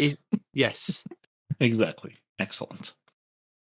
But I got to go fast. Same as you. We do have to go fast because we're always on time. We would never be late. Well, after last week's announcement that Sparrows will be getting the boost in velocity, they wanted to share some additional information with all of us. So this is good. This is ahead of time, Bungie. This is a good thing. We've heard feedback for a while now that players who own the Always On Time wanted to feel like they can safely swap to another Sparrow without sacrificing optimal performance. They listen to me! Therefore, in Season 23, we set a goal to help players feel more comfortable swapping off of Always On Time by improving the baseline exotic and legendary Sparrows while letting Always On Time retain some unique functionality. So all legendary and exotic Sparrows will have 2 speed selection options moving forward, one matching Always On Time speed and one matching the older high speed that was available to offer a choice in handling and speed control. So upon logging in, players will, in most cases, default to the faster option immediately and see the speed update to 190. All legendary and exotic Sparrows will also move from 100 to 150 health to be more durable to match Always On Time's health pool. Always On Time will continue to retain few unique benefits, including slightly better fuel economy, like we have to fill it up, slightly lowered enemy aggression, and slightly better side-to-side boosts. We're hopeful that these changes will improve player comfort in swapping off of Always On Time to their favourite Sparrow in most play sessions. Their investment into Always On Time remains valuable. So you have to choose between either speed or durability for the new Sparrows? Is that what I heard? You can either be fast or you can be durable? No. No, that's not what you heard. Okay. You heard we'll have 2 speed options. Right. One of them is faster, and the other one... One matching Always On Time speed and one matching the older, highest speed that was available to offer a choice in handling and speed control. So speed or handling. Gotcha. Who the hell wants handling? Speed. Give me all the speed. So much speed. Well, if they bring back Sparrow Racing League, you might want a bit of handling. They're never going to do No, that. no, I want speed. Give me speed. I'm teasing. That's why God made side-to-side buttons. You don't need handling if you can just strafe. And then we come to the twice the loot, double the nightfall. Yes, I've already picked my battle with that one, Bungie. I say it nearly every week. Please, somebody from Bungie, please let us know ahead of time. Just put it in that thing that you flash up on the Friday reset. Just get ahead of. We know. Okay. You know what would be really nice is if you're saying, maybe I'll actually go run some Nightfalls or Strikes this season for the first time. Mm-hmm. And it would really be nice to know what weapon is active, Bungie? You know, it would be really nice just to be able to look at your game and say what weapon might I be going for? Because honestly, no, you have to wait. Why else would I be doing a Nightfall if not to get the weapon that's available out of the Nightfall? And going, See, that's I don't also know what this is or why I would care. Bro. That's also another frustrating thing, isn't it? I mean, after the 6th week, after we've had all 6 of them kind of be rotated in, you then know which ones are available. So after you may know which even ones are after available. I don't remember well, which ones are available. I I tried to tell people in the videos. And again, I do watch them, and I do know, you know, I basically remember which set of weapons is available each season, but I don't remember which week which weapon is available. So yeah, it would be nice not to have to go reference something outside of the game to know which thing I could go get in the game. Yeah, but then you'd be taking away views from our own channel, Peroty. You know, no, just if they flash it up on that Friday to say this is going to be the Nightfall with this adept weapon available in the the Grandmaster, that would be handy. Yeah, but going into that, weapons exiting the loot pool. Oh, I've got a headache already because again, no, but I mean, I did read this bit earlier, and I was like. You could have told us last week. This would have, along with the double the loot, double the XP. Tell us that this is the last week that you can farm for the Buzzard sidearm, because that's a good sidearm. I've heard a lot of good things about it. Not get to the Thursday of this week and go, oh, by the way, this is the final week that you can actually get that weapon. I mean, admittedly, you can go to Zavala next season and go and get a regular one from the focusing by just giving. But you had to have farmed it. You can't get an adept that way. So if you want an adept, that's an important thing to know. Yes, this is my frustration with not knowing ahead of time, even a couple of weeks ahead of time. The Swarm, its final week will be next week. But they don't say that. They tell you a rough date. Oh, the 24th of October. It's like, well, yeah, when's that? That is next week. So as you're probably hearing this, the week of October is the 24th of October in every place around the world. It might not have been. It might have been the 10th of the 24th month of the lunar calendar in Mars? Neptune. Oh, okay. Yeah. What if you use a Mayan calendar? No, but but this is what they've said, right? They've gone. That's this week, right? So they could have just put in brackets underneath. That's next week. Just a couple more. Done. Calendars are hard, as we discussed. Yeah. Well, I'm just getting really frustrated with Bungie this week. I don't mean it to be a moany week. This week. Well, I started off the show moaning at Bungie, and I'm still moaning at Bungie halfway through. I love the game, but Bungie, please, just Trials of Osiris, the Immortal final week will be the 24th of October. So that's next weekend will be the last week that you can get your Immortal submachine gun and adept version of that. And the Astral Horizon will be 2 weeks after that. Yeah? No, a week after that? Is it a week after that? Is it 2 weeks after that? The 7th of 11. Or the 11th of 7, depending which one makes sense. I don't even know how to do this. 2 weeks on what planet? I mean, you got me confused with the whole Neptune thing. No, it's definitely 2 weeks. On what planet, though? The one you're playing the game on. Yes, okay. This one. That matters because like he's talking about Neptune and Mars and Saturn and all these other planet time zones and whatnot. So I need to know what planet he's on when he's talking about times. Hey, Respawn, are you ready to checkmate Rumble? No. Yeah, we aren't either. But if you want to, it's there and you could play it. But we don't recommend it. How do you feel? I might go to see. You honestly, you should, because you're probably the only one who might stand a chance and have a decent experience with it. But where we can all have a good experience, scary good Prime Gaming drops. Because you can get the Boo exotic emote, Winchester's Ruin exotic Sparrow, the Lycan-Meyer shell legendary ghost shell, and the Festival of the Lost sigil legendary ghost projection. Why they put the sigil in the drop and not in the fence? The Boo exotic emote is, I think it's only going to be available for silver this season. It was available for Bright Dust in one of the other past seasons. So that's a good one to get. The Winchester's Ruin, I believe, again, as another exotic sparrow for completing Festival of the Lost I think 2018, 2019, when I was looking back through the collection. So these are good things that you could kind of pick up that haven't been available for quite some time, and it's free. Free stuff. Well, free if you've got Amazon Prime and you can link your Bungie.net with your Amazon Prime.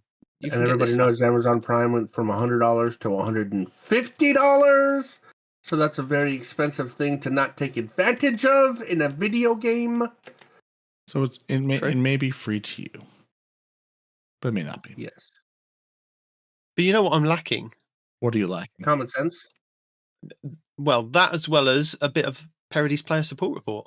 Oh, is that it? I'm just trying to figure out how the moon got more haunted this year. Witches. Always. Witches. That sounds right.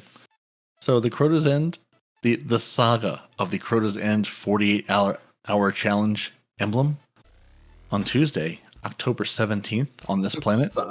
We fixed an issue where players who qualified for the emblem and earned the All for One triumph did not receive it after completion. Players who qualified could now see the emblem and associated triumph in game. So if you finish Crota's End in the first 48 hours, it was live, you should now actually get the things you were meant to get. So hopefully this will be the last update on them going, it's coming, we're working. No, we had to push it, it's out. So you should actually have it now. If you did the thing. I didn't do the thing, you didn't do the thing, he didn't do the thing. So we don't have it, but someone out there, many people must have it. Okay. You know what we're also going to have? Claiming your event card items. Festival of the Lost concludes at the weekly reset on November 7th. So players should claim anything they've done, any completed objectives and available rewards prior to the conclusion of the event. Because if you have any unclaimed rewards, they will no longer be available to claim once the event ends. Just an evergreen reminder, pick up the things before the things go away, or the things will go away and you can't have them. Mindbender's Ambition, it no longer glows when dealing damage, which I'm sure everybody is deeply, deeply upset about. The full auto melee setting is when the full auto melee setting is on, Glaives will melee twice by mistake, so really full auto. And the emote, let me try that again without hitting my microphone. The emote no longer displays the intended holographic boss, and I'm pretty sure that's the one where you're chasing the boss around with like the giant mallet. And now there's no boss to chase, so you're just smashing things with a mallet that don't exist. So it's just a crazy person emote now. So yeah, those are all known issues. Everything else has been fixed. Nitedemon, everything else is fine. There's no issues with Festival of the Lost they haven't told us about. Everything else is perfectly okay. Isn't that good to hear? Good. No, that's amazing. You know, now that we've fixed everything, do you think we could maybe get on top of telling people ahead of time when things are going to be happening? Maybe putting out like calendars, just telling us like a week in advance before something happens. Maybe just throwing it out there. Go back to telling us what's going to be available in the Eververse store would be nice, so that we don't have to wait until the reset happens or the reset doesn't happen because the maintenance has been extended, and then just you can't log on because of maintenance and stuff. Just saying. Will be. You know what, Nitedemon? Sometimes you just need some tea. I do. Sometimes you just need to hang out with Eris Morn in her comfy clothes, in her library with her tea and her cookies and her little glowing rock. And you just need to relax and unwind with just a nice cup of tea and some cookies, or scones, biscuits. I won't tell you what to eat. Just, need to relax, hang out, and enjoy our Art of the Week with Eris Morn. And more Hive just being destroyed by Guardians, because that's what we do here. We're just working our way through Oryx's entire bloodline. The Taken King, he's gone. And we have a movie of the week, though this is Halloween, because, well, while it is not Halloween, it will be Halloween soon. When? We don't know, because Bungie will never tell us what's coming next. But what we do know is that's all for this week. So let's go back to celebrating the Festival of the Lost, which has no problems. Those nasty headless ones can be brought in the line, and there's even more triumphs to complete on the event card. And you can now get more mementos for crafted weapons, because they actually fixed it, so you can now get more than one. So yeah, but you have to put that one on the weapon before you can get another one. Yeah? Yep, absolutely. Good. So yeah, Just I don't want Respawn shouting at me and other people again. Yeah. So you need to do the thing, and we told you at the top of the show what you need to do to go get them unlocked entirely. So rewind, go back to the beginning, and get your closed spray mask, go into your Fallen Saber Strike, and then work your way through. And then you can have beautiful, beautiful mementos. They can be jet black, so you can live out that dead orbit hunter fantasy you've always wanted to. Because we know that's what you want to do. We know this. This is your weekly rundown of Season 22, Week 10, Season of the Witch. The Dreaming City this week is at a weak curse level, which means Petrovenge can be found in the Strand, and has the Broken Courier mission for the next week. The Blind World features Scorn enemies and the Plagues, Sicarus and Varicus. The Ascendant challenge this week will be the Agonon's Abyss, which can be located over in the Bay of Drowned Wishes Lost sector. On the Moon, the weekly story mission is Beyond. The Drove Guardian is located in Archer's Line, while the Wandering Nightmare is the Nightmare of Zortal in Sorrow's Harbour.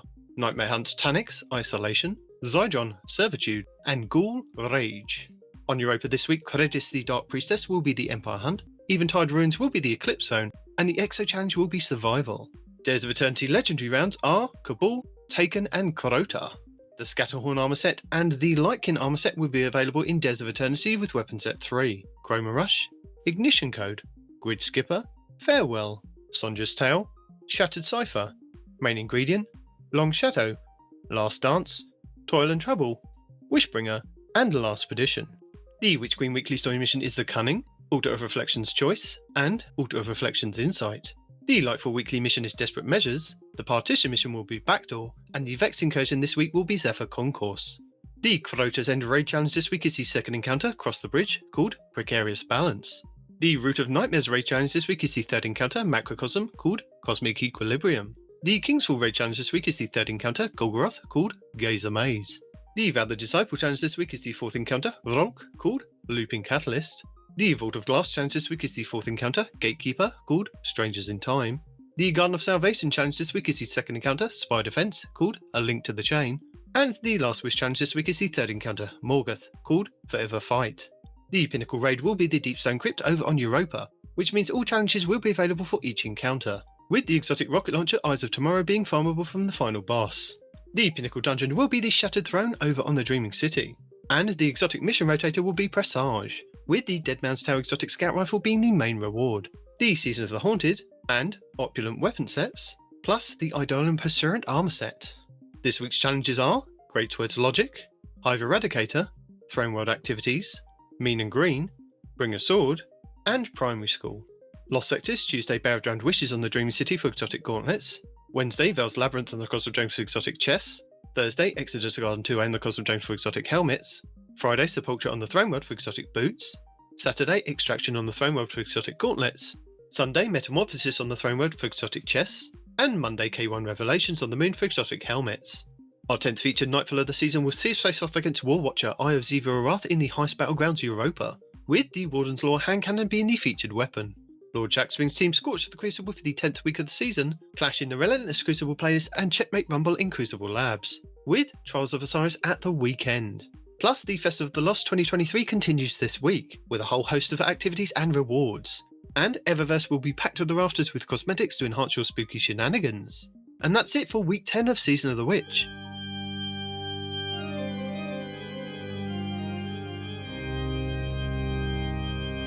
Nitedemon, have you watched anything this week? Anything good for us to, anything good for us to see? Yeah, I mean, I like the videos that I did mention earlier. I have watched a couple of other ones. So just going back over the ones that I said that I watched earlier, we had the Unknown video that goes over the Godroll horror story. It's a terrifying horror story. Ooh, spooky. And then there was the Legolas Flash that tells you about the one that you can pull just from the collections once you've kind of unlocked it. Say Wallabra did a video this week saying meta, ? It's finally meta again. And this is the Cirrus regime because of the changes with the auto rifles that has just happened with the latest update. Going into the faster firing mode of the Cirrus regime is really making this one stand out, which it really, realistically, it should because it's an exotic. So, you know, it's a good exotic to go against other 600 RPM auto rifles because it speeds up and shoots faster and does a lot of damage. So really cool. So check out Say Wallabra's video. There was a really cool video from Mactix this week, which is become a solar hunter god with this new build, and it's with the Oathkeepers and the TQ's Divination Bow, plus 352% damage build. PvE, it's a very, very good build. So go and check that one out. Datto has put out another video going over how people are actually doing every raid. So this one is following up on the one that he did about how people are actually doing the Crota raid. He said he got a lot of comments about asking about how other raids are going. So he's done another 20-minute video going over the other raids and, how people are actually doing the encounters and things like that, which was quite funny to watch. There was a number of Cheese for Every videos this week going over. There's a perfect Adepts, Unlimited Spores of Conquest, Bright Dust, Exotic Exploit, Save Load Glitch, and an Infinite Bright Dust. Easy make glitch weapons for save loadout glitch, and as a guide of how that works. Basically, using the old kind of glitch between the two weapons, if you manage to kind of fool the game into thinking you've got a glitched weapon, and then you go to the Eververse store and you use Eververse engrams, and if you get something that's duplicated at the moment, it's a right pain, from the collections. Like, why am I getting another legendary Sparrow that I got in year 1 rather than like a pile of Bright Dust? They found a way to glitch the game that if you don't get the thing that you've pulled from like your track of Eververse engrams, that if you don't like what you were given from that, or if it was something duplicated, if you put this copied weapon in your vault, it will crash the game, and the game will then reset back to before you kind of opened it Eververse. So you can go back and try your luck again and get what roll of like Bright Dust and things like that. So if you do get a pile of Bright Dust, if you log out of the game correctly, it will then save, and then you can repeat and do that again and again and again until you get, the stuff that you actually want from the Eververse that you haven't kind of got duplicate, which is pretty cool. Lucky 10p made a video earlier today about the Lord of Wolves. Now, this is the exotic shotgun that fires extremely fast, and it was a terror in the Crucible. Apparently, it's got a massive range buff, or a bug, ? He's going to take it into trials this weekend and trial it out. I did pull it back out of my collections, have a quick go in Crucible.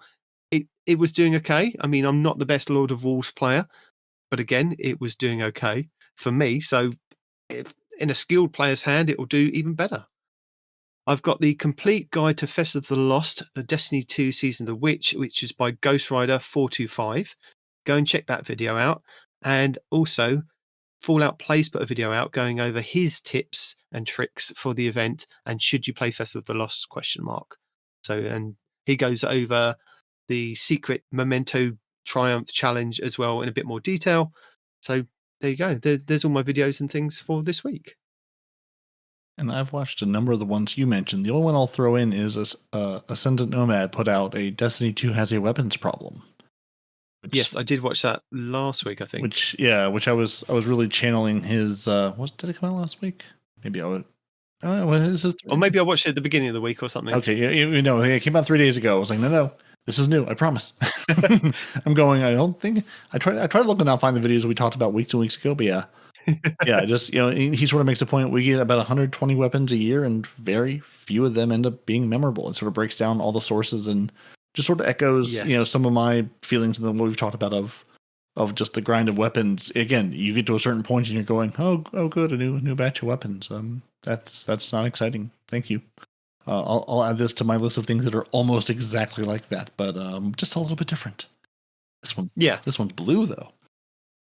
Yeah, I mean, like you were saying, it's like they'll give it a slightly tweak in kind of what it looks like, and then maybe tweak a few little bits of stats. So it's not like the gun that was previously there, and then maybe give it a different origin trait, or maybe give it a perk that isn't in the perk pool for that weapon, and that makes it a completely different weapon. But it's like not really. Yeah. So, yeah.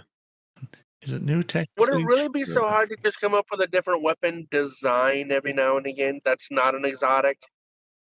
Well, they do. They a different shape, perhaps. They give it a new. I know that they have. That's not the same, right? So there's another game that I play. I'm not going to mention it, but there's a gun in a bullpup configuration, right? There are no. Which in Destiny, all bullpups are pulse rifles, all of them.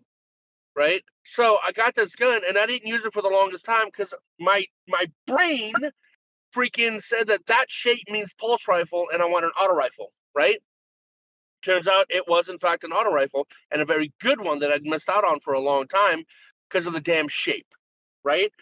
And so they got me thinking, like, why does Destiny lock itself into these same shapes for the archetypes, right? You can have a 600 RPM rifle that doesn't look like a 600 RPM rifle, and it's not exotic, by the way. I know the exotics have their own looks, fine, cool, whatever, right? But they can come out with new weapons in the same archetypes that don't have to fit the same shape as all the other ones. Jurassic Green, pulse rifle. We know it's pulse rifle because of the shape. And we know what kind of pulse rifle it is because of how long the damn gun is, right? It's firing because it's not one of the long-barreled, high-impact ones, right? So, get that they're lazy, but can you mix things up just a smidge? Make a non-exotic weapon in the same category of weapons, just look different. Give it a different shape. Give it something, man, because, like, it's... like, they're just so boring when it comes to weapon skins, man. I mean, they're just, like you said, they're reskinning the same things over and over and over and over again and just giving it a different color. Cool. That's not... Why? Just give us back standard rolls and we have the one gun forever. That's it. We're done. We save on vault space. We don't have to deal with keeping all these unique weapons because, oh, well, it's another horror story, but this one is pink. Yeah. That's what I'm saying. Right? They've given it an extra trait now, haven't they? Okay, fair, but that still doesn't differentiate it enough from the other ones, you know? No. Or in that case, I can have this gun and get rid of all the rest again because it's the same shape, same size, same RPM, same everything. Like, just make things different, Bungie. You know, your game after all these years is getting boring in its design, you know? And I don't want to be the one to say this because we have a podcast that depends very much on this game doing well. So I want the game to do well, but you're making it very hard to sell the game when everything in the game is repetitive. Seasonal activities, repetitive. Weapons, repetitive. Designs, repetitive. Everything in your game is repetitive. You just put different colors on it and say, look at this, it's brand new. We have the same car, but it's pink. Yay! Like, stop it. You know, you have all these different ships. You have all these different sparrows. Your design team does wonders when it comes to making all of these things look relatively different as far as like the sparrows go, right? As far as the ships go, as far as the ghosts go. Why can't you be that creative when it comes to the weapons? We see our weapons significantly more than we see our sparrows or our ships or our ghosts. If anything, you should be putting more time and effort into making those weapons look good than anything else. Yeah. I'd just be happy if the weapons were actually different. Looks aside. True. Yeah, that too. That too. I mean, we know they're not going to give us different weapons, so at least change the way the skins work, you know? But yeah, I'm with Peroty. I would prefer a different weapon entirely. You know, why can't we have just, hey, Bungie, can you throw out a legendary auto rifle that's, I don't know, 900 RPM, 950 RPM, just cause, you know? Or can you throw out a, you know, I don't know. Guys, y'all can get creative. You can come up with all kinds of archetypes. It doesn't have to be exotic, you know? Just change things up a bit. I mean, and for the love of God, stop making hand cannons outrange and outdamage scout rifles. That's the whole point of a scout rifle. It's for it to be a ranged weapon. You should have stopped that sentence Sorry. that stop making hand cannons. We have I agree more with that than enough. wholeheartedly. We have way too many hand We cannons. need to get rid of the ones we have. We're full up on hand cannons. There's no more room in the hand cannon bin for any more hand cannons. Put them all in the wheelie bin. I think that's why Bungie won't let wheel us them out. create custom game modes like you could in what's the first game? The shooter? Halo. Marathon. Thank you. In Halo. Because I would always create game modes in PvP that no shotguns, no hand cannons. Just because, man. All right, I'm done. Any more videos, Peroty? Or is that... No, I think that was it. I've watched a number of the ones you watched this week, and I've watched things that weren't Destiny related, which we don't talk about those because, No. there is more to YouTube apparently, but that's a different. No, there isn't. That's a different show for a different time. Well, I think we've done it. I think now the only thing left to do is tell the good people in Respawn's chat to have fun in his chat because he's not even there to know what's going on. So, well, no, it's fine because you can get to his house. Remember, because you muted him earlier. That's right. Well, I did go ahead and mute him again, just to be safe. Yeah, go and mute him again. Go and turn the stream off for everyone. All right. Yep, I'll do that as soon as we're done here. Before we do that, yeah. I agree with that. I agree with that because my dogs, we forgot to feed them this morning, so they're probably hungry. So if you go into the house, they'll have a nice snack. So by all means, if you could, come to my house, that'd be great. Yeah, go and feed his dogs for him as well. Yeah, I'll be right there. What do you expect of the man? But first, everything. But first, I want to say to our lovely patrons who we've thanked individually by special secret packages sent to their. No, wait, no, that's. We don't talk about the Plan B. Thank you, everyone who listens to the show and contributes to the show, and thank you for your feedback. We deeply, deeply appreciate it, and thank you to all of our lovely patrons who have gone to patreon.com/TTAH and said, we like what you do. We would like to help you do what you do. And here's money to do what you do. And we love you. We appreciate you. We thank you. Zep Orbit and K4, you cannot threaten them with a good time. We've tried. We tried. 19 minutes. We try so hard. We try so hard to threaten them. Respawn, we try to threaten them. We have run out of threats. They can't be threatened. You know why? Because they are bolstered by the Otter Dance Troupe, led by the T-Rex King, the Scarlet KM, BHS Nightcrawler, Mellow Mally, and Dedicated Wham 64. They are phenomenal dancers. And why do they dance? Because the grenades. So many grenades that Carver 2782, Golden God 1562, basically Salt, Zombie Pops Renard Calant, and Fire Squad 1688 are throwing at them. That's why they dance. Because there's so many grenades. They have taken Shax's words to heart and are throwing more grenades. And then finally, Deacon is working on that Day 1 raid team. She's going to hone them into a cracked fighting squad of Dimwee, Gravy Jeff, PP Pipe, and the Drifters Driftwood. Thank you, each and every one of you. We appreciate you. And thank you for hanging out with us and helping us do what we do. And I think this is the point where we come to the show and say thank you for joining us. Your Titans are Peroty and Nitedemon. Your Hunter is no one response in real life. And eventually there will be that thing with that contest that's maybe going to happen. Who really knows what's going to happen with that? We don't know. You don't know. One day we may all know. But if nobody knows. But if you'd like to know what's going on, or you have thoughts you'd like us to know what's going on, email the show, 2titans100@hotmail.com. We're also everywhere you find the show. YouTube, Twitter, Facebook, Instagram. Again, just we're there. Just type 2titans100 into a search box. You'll find us. You can find the show wherever you get your podcasts.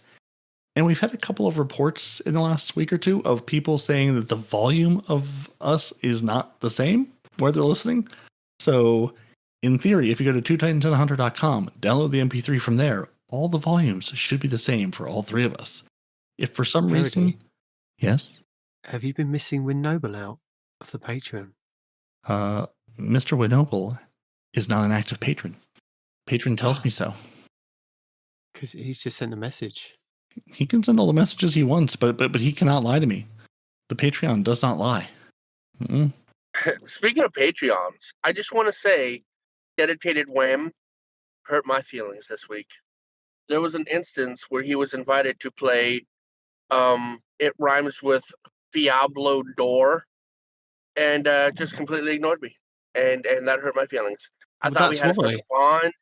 No, I that's thought why. that, we were friends, but no, you just hurt my feelings. It didn't rhyme with Restiny. Yeah, but he was playing Diablo Door at the time, and I was playing Diablo Door at the time. No, but I think it's because he was trying to kind of bait you into making that mistake. Did. Yep, no, and I was baited, feelings were hurt, tears were shed, and I'm sad that he did that to me. Yep. Maybe Patreon did lie to me. Well, we'll have to go investigate. Because Patreon definitely lied to me at some point. Noble, I apologize.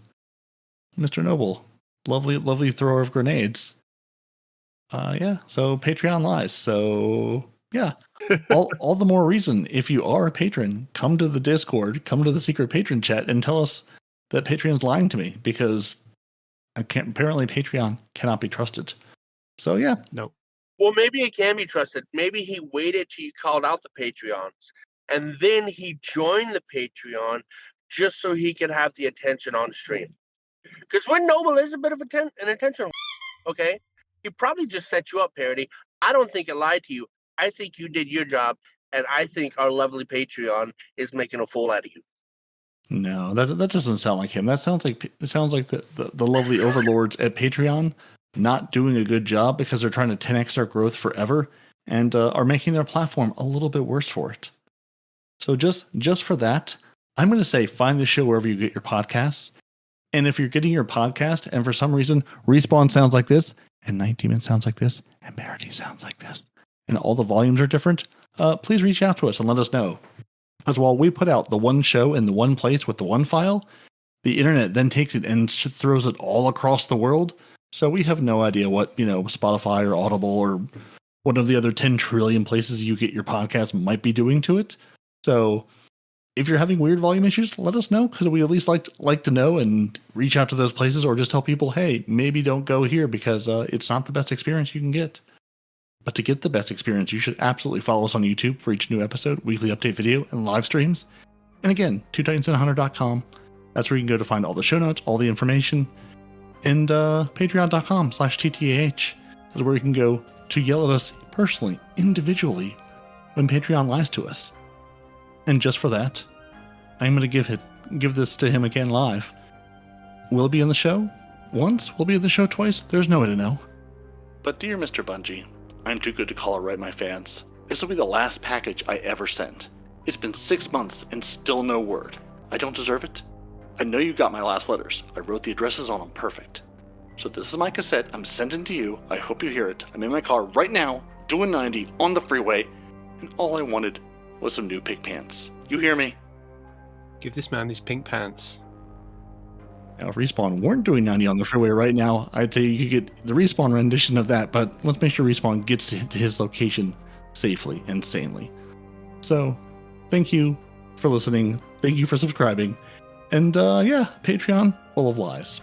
Deeply, deeply full of lies. So, yeah. With that, I think I'm going to go run off and, have to go do those adulty worky thingies. And Respawn's going to drive down the highway, and Nitedemon's going to go shuffle children somewhere, possibly dressed as Eris Morn. I am. Bye. Goodbye. Also, bye.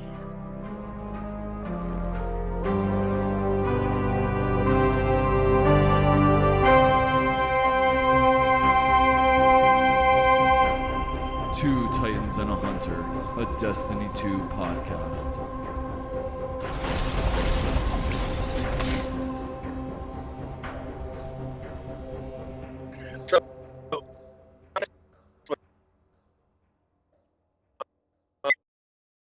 Oh, wow! Now we've lost him.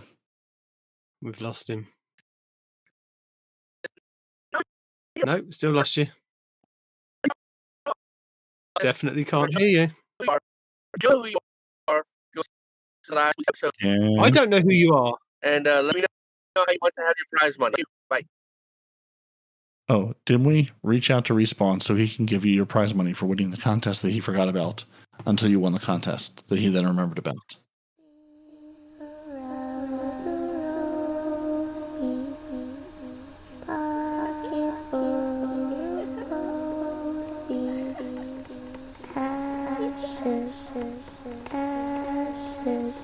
We are